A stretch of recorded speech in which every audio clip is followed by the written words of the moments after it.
There is a reason you cannot stop thinking about that person. There is a reason the thought of walking away feels like grief rather than relief. There is a reason that every time you decide it is over, something pulls you back, something that cannot be explained by logic, something deeper than emotion, something that operates at the level of destiny itself. What you are experiencing right now is not confusion spinning out of control inside your mind. It is conflict. And conflict of this magnitude, this particular weight you feel pressing against your sternum, when you wake at 3 in the morning and reach for your phone only to set it back down again. This kind of conflict does not happen over ordinary things.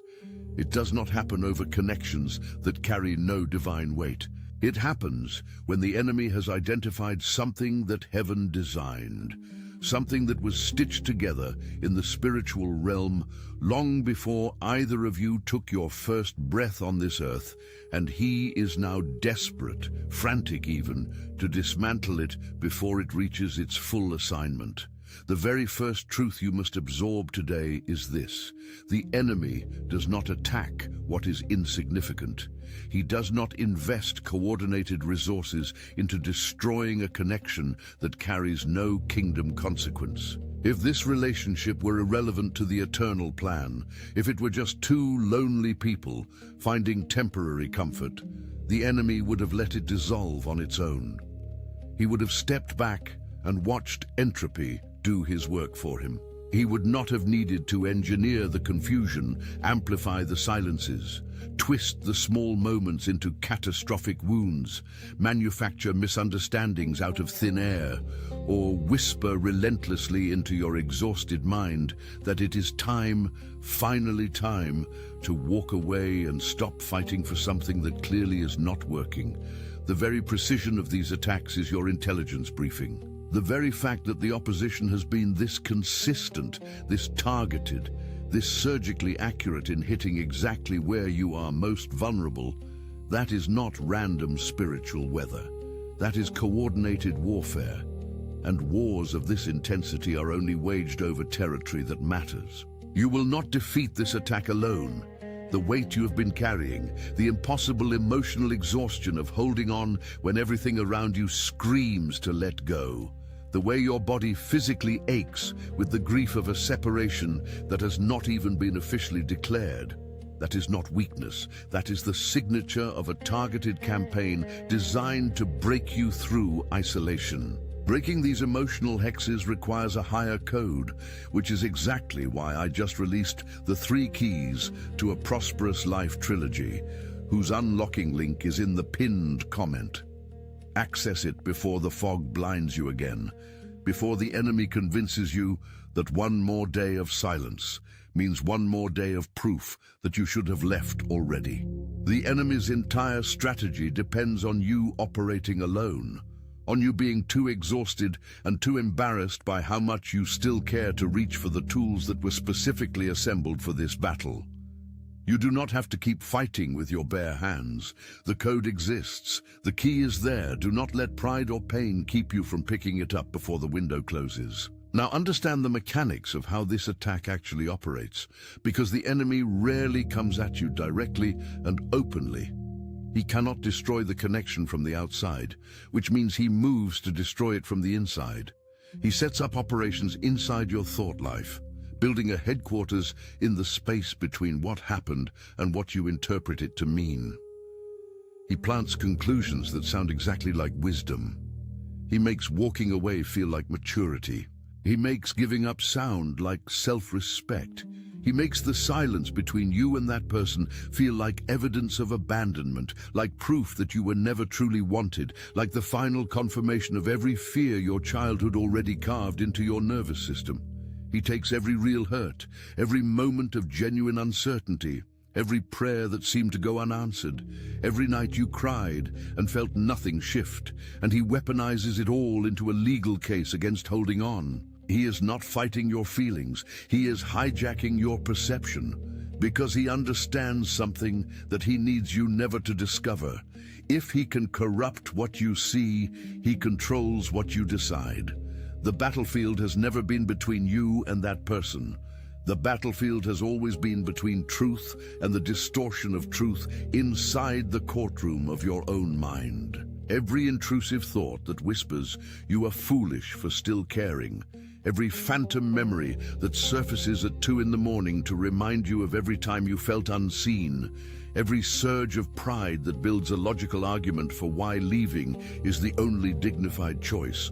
Those are not your thoughts. Those are transmissions, and you have been receiving them without realizing you were even tuned to that frequency. This is why, in the unseen architecture of your spiritual life, a counterforce has been actively deployed against the disruption campaign. The enemy's strategy has been surveillance and psychological interference, monitoring the fracture points in your emotional foundation, watching for the moments when exhaustion drops your defenses lowest, and timing his whispers for maximum devastation. He is patient. He has been building his case against this connection for longer than you realize, stacking evidence inside your subconscious, waiting for the moment when the accumulation reaches the tipping point and you finally conclude that holding on is simply not worth it anymore. But counterintelligence has also been active on your behalf in ways you have not had the language to name until now. Every time you felt an unexplained pull to stay when every logical argument said leave, every time a strange peace settled over you in the middle of what should have been your final decision, every time something invisible and unidentifiable stopped your finger from sending the message that would have ended everything. That was not coincidence. That was not emotional weakness masquerading as hope. That was divine interference operating above the frequency of the enemy's disruption campaign, overriding the operation with a signal that carried more authority than any weapon formed against this connection. You felt it. You could not explain it. You almost dismissed it. But it was real, and it was assigned specifically to you, specifically to this relationship, specifically to this moment in time. Here is what the enemy knows, and what he is banking on you never discovering. The breakthrough for this connection is scheduled. There is a divine timeline operating in dimensions that run parallel to your calendar, and the enemy has enough prophetic intelligence to know when that window is approaching, to sense when the appointed convergence point is close enough to taste.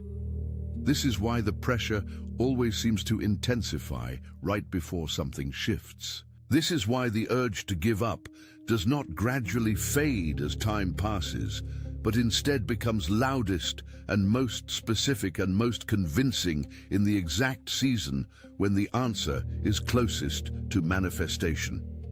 He is not attacking you because the situation is hopeless and he wants to celebrate the inevitable loss. He is attacking you because the situation is about to turn, and he is running his final offensive designed to get you to surrender at the precise edge of what heaven is about to release. Think about the physical sensation you know so well. The tightening in your chest that comes not from grief alone, but from the specific grief of standing at the door of something that feels real and necessary, and then being told by your own mind to walk away. That sensation is the sensation of proximity. That feeling of almost unbearable tension is what it feels like to be standing at the threshold of a breakthrough that the enemy cannot stop if you stay, but that he wins by default the moment you decide you are done. His entire final strategy is not to defeat the connection, but to convince you to defeat it yourself. The physical sensation worth naming here is what happens in your body when you are being spiritually ambushed through the vehicle of a relationship that was ordained. You know the weight. You have felt it settle onto your chest in the pre-dawn hours when the room is dark and the silence is so thick it has a texture. That is not anxiety alone. That is the intersection of two realities pressing against each other, the divine assignment and the resistance mounted against it, both localized in your physical body because your body is not separate from your spirit.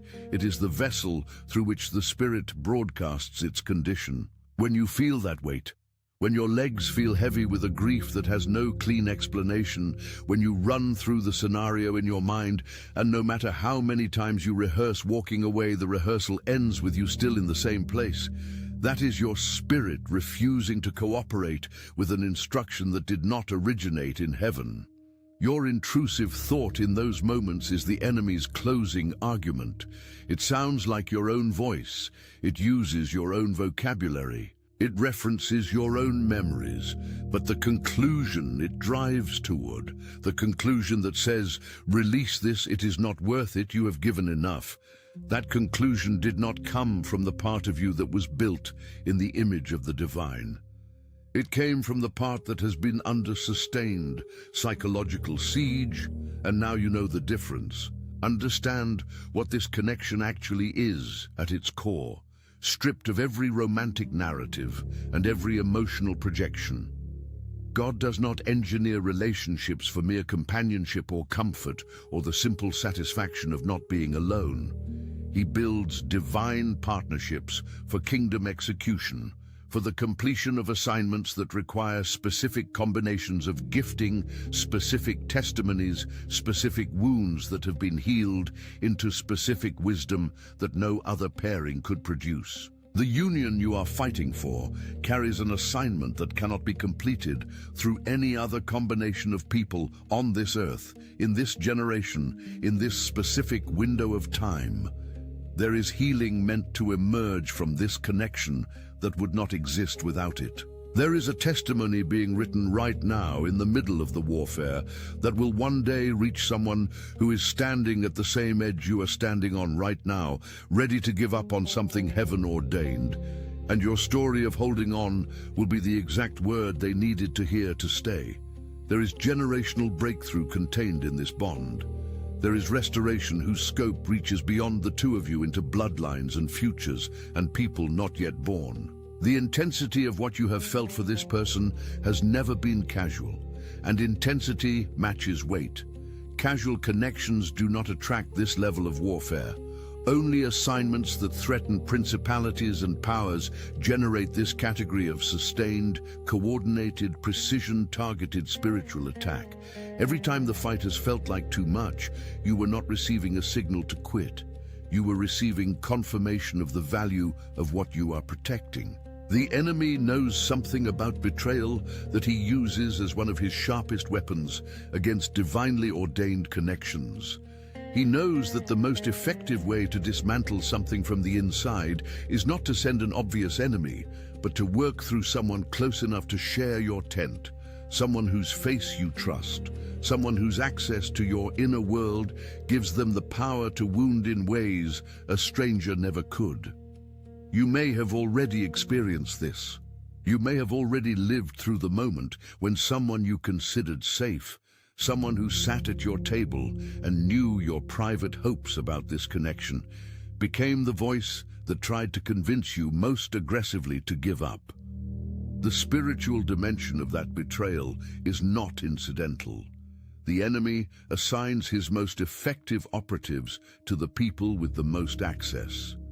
The Judas in your circle is not always a dramatic villain. Sometimes the Judas is someone who genuinely believes they are giving you good advice, someone whose own wounds and fears have been expertly played by an enemy who knows exactly how to weaponize human love against divine assignment.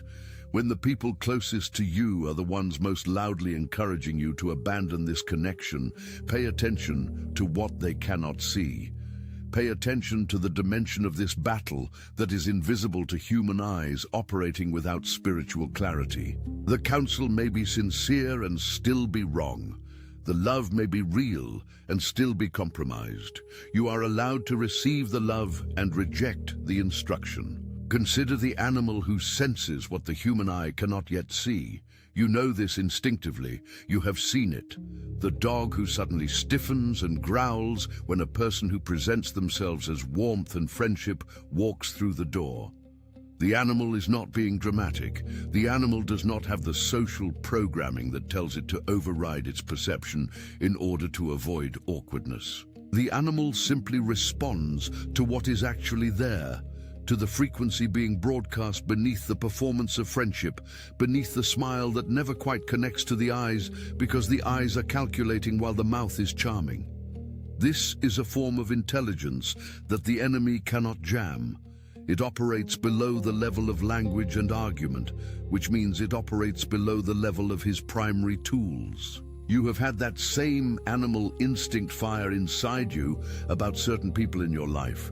People who express support for your connection, while something in the pit of your stomach registered the dissonance between the words and the energy behind them. That instinct was not paranoia. That was your spirit receiving accurate transmissions about the invisible operations being run against you through the vehicle of human relationship.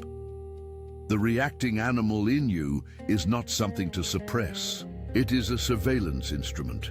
It is one of the ways the divine speaks when the enemy has gotten too loud in the channels of logic and reason. The silence in the room when a particular person enters, the specific shift in atmospheric pressure when envy walks in wearing the costume of celebration, when someone who cannot stand your light shows up to your fire, pretending to warm themselves while actually calculating how to extinguish it, you have felt that silence. It is not imagined. It is a real energetic phenomenon. The sudden dropping of temperature in a conversation, the way your joy becomes self-conscious when certain eyes land on it, the way you start explaining yourself or diminishing your own happiness in the presence of someone who cannot tolerate your thriving. That atmospheric weight is the physical manifestation of a spiritual transaction happening in real time. Envy is not just an emotion. In the spiritual framework of warfare, envy is a legal instrument. It opens a channel through which targeted disruption can be transmitted from the one who envies into the life of the one who is envied. When someone cannot stand who you are becoming, when someone is tormented by the connection you carry with that person because it represents everything they wanted and could not manufacture for themselves, the blatant copy who does not want what you have but wants to be who you are, that envy does not stay contained inside the person feeling it. It broadcasts. It operates. It looks for the fracture points in your life and your relationship, and it applies pressure.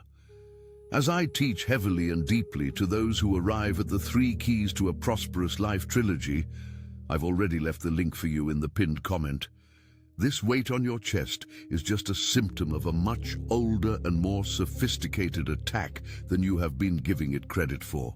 The sleep paralysis is where it becomes impossible to deny the supernatural dimension of what you are experiencing.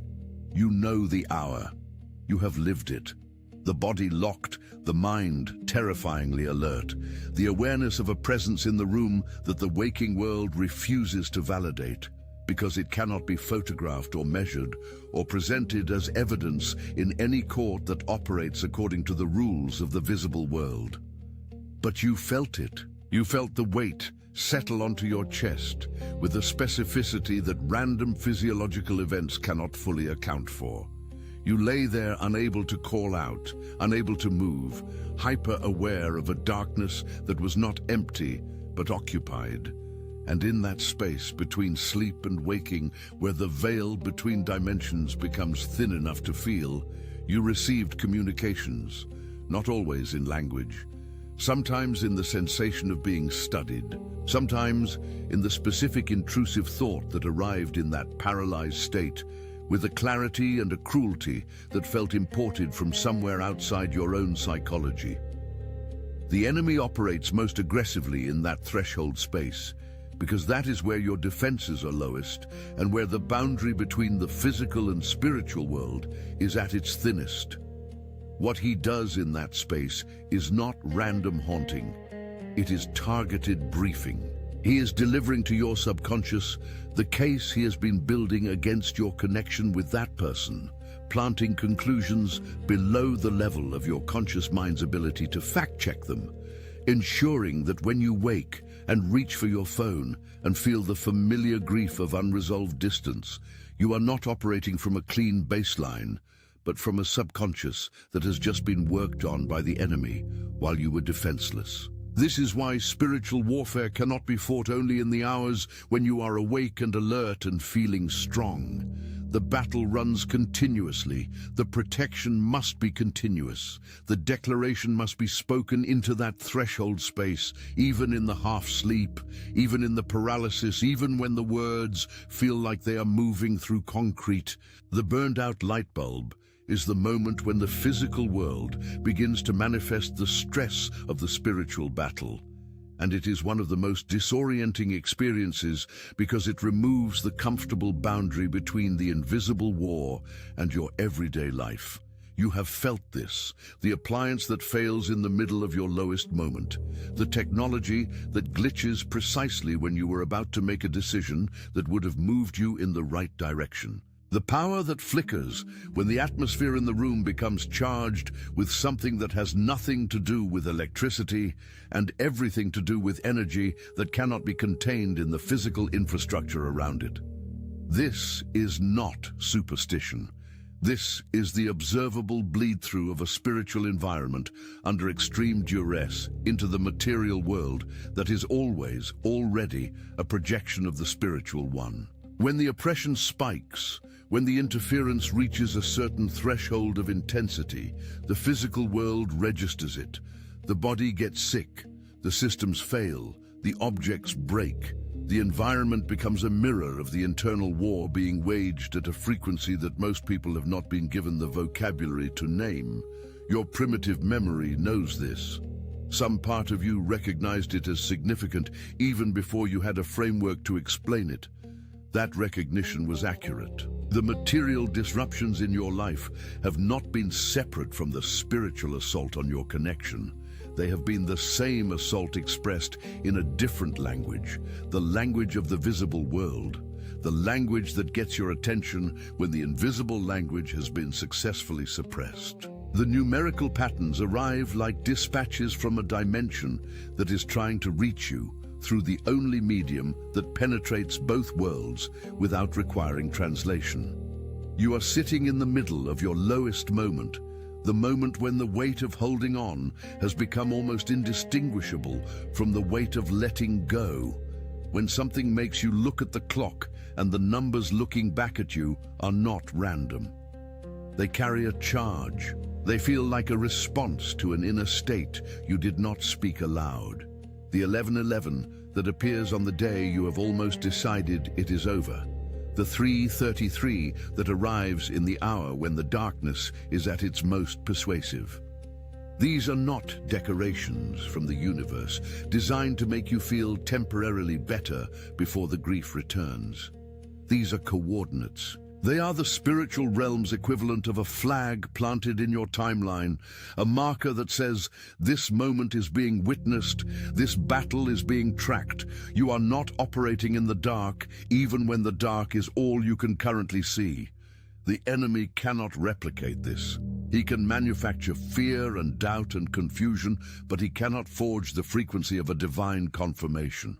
When the numbers come in those specific combinations at those specific moments, pay attention not just to the fact that they appeared, but to what you were thinking and feeling in the exact instant before your eyes found them. That internal state was the question. The numbers were the answer. The universal compass is waking you up, not to tell you something is wrong, but to remind you of something that is permanently true. You are seen.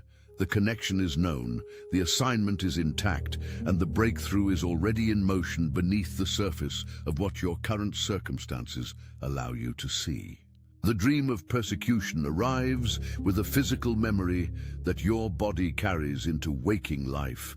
You know the dream. The running that produces no movement, the legs made of lead, the threat advancing at full speed while your limbs refuse the instruction of your terror, the gap between effort and outcome so enormous that the dream itself becomes a kind of suffocation. You wake from it breathing differently. You carry it into the morning like a residue, and it colors the first thoughts of the day, the thoughts that will set the emotional temperature of the hours ahead. The enemy sends this dream with intention. It is designed to rehearse a specific feeling in your nervous system, the feeling of trying everything and getting nowhere, the feeling of being unable to outrun what is coming for you, the feeling that the effort itself is futile. He wants that feeling to become so familiar, so deeply grooved into your physiological baseline, that you stop recognizing it as a planted experience and start accepting it as an accurate description of your actual situation. This is the mechanism by which the warfare inside your sleep feeds the despair inside your waking hours. How the dream becomes the emotional context through which you read the silence between you and that person. How the paralysis of the nightmare becomes the paralysis that keeps you from making the bold move that would shift everything. Your primitive memory has a different recording. There is a version of you that ran and arrived, that legs carried, that effort was rewarded. Go back to that memory, not as nostalgia, but as evidence. The enemy cannot rewrite what actually happened. He can only distort what you are able to currently access. Reach past the distortion. The original recording is still there. The poisoned compliment arrives in the specific language of someone who cannot celebrate you honestly. Someone whose affirmation always carries a hidden blade. Someone who tells you how amazing your connection with that person is, while their eyes are performing a calculation that has nothing to do with joy and everything to do with threat assessment. You have received these. You may not have had the language for what you were feeling in the moment, but your body registered it. The compliment that landed like a verdict, the encouragement that somehow left you feeling smaller than you did before it was spoken, the praise that came wrapped in just enough subtle diminishment to ensure that you walked away from the conversation uncertain rather than strengthened.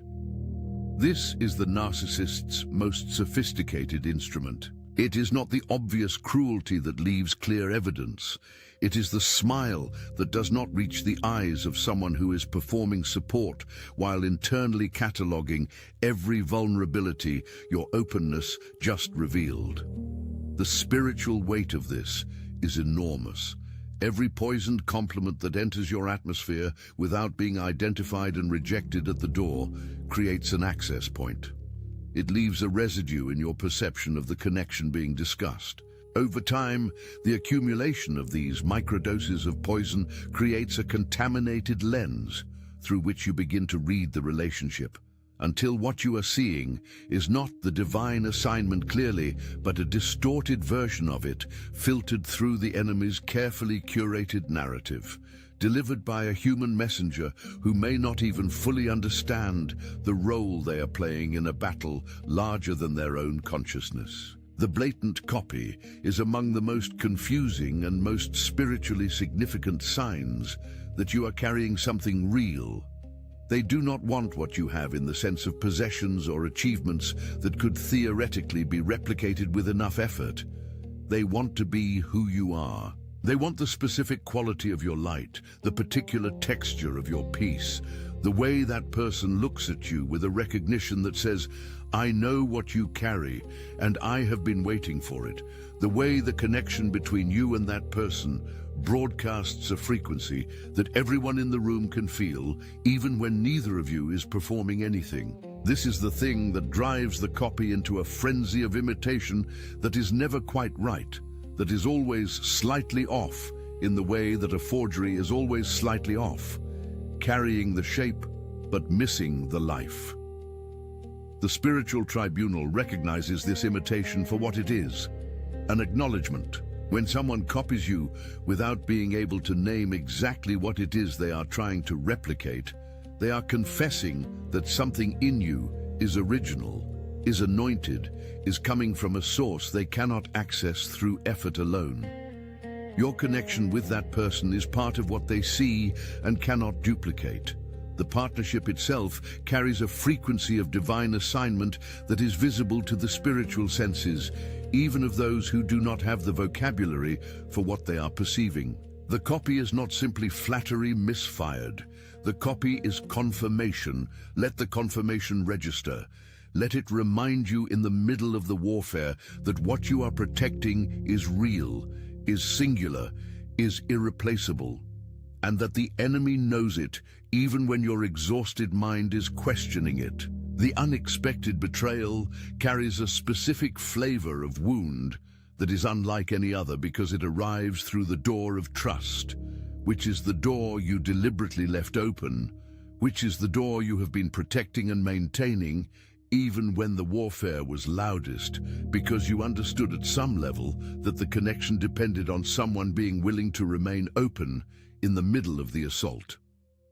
The Judas sleeping in the same tent is not always motivated by malice. Sometimes the betrayal comes from someone who is themselves under a level of pressure and manipulation that has bent their loyalty without their full awareness. But the wound lands the same, regardless of the motivation behind it.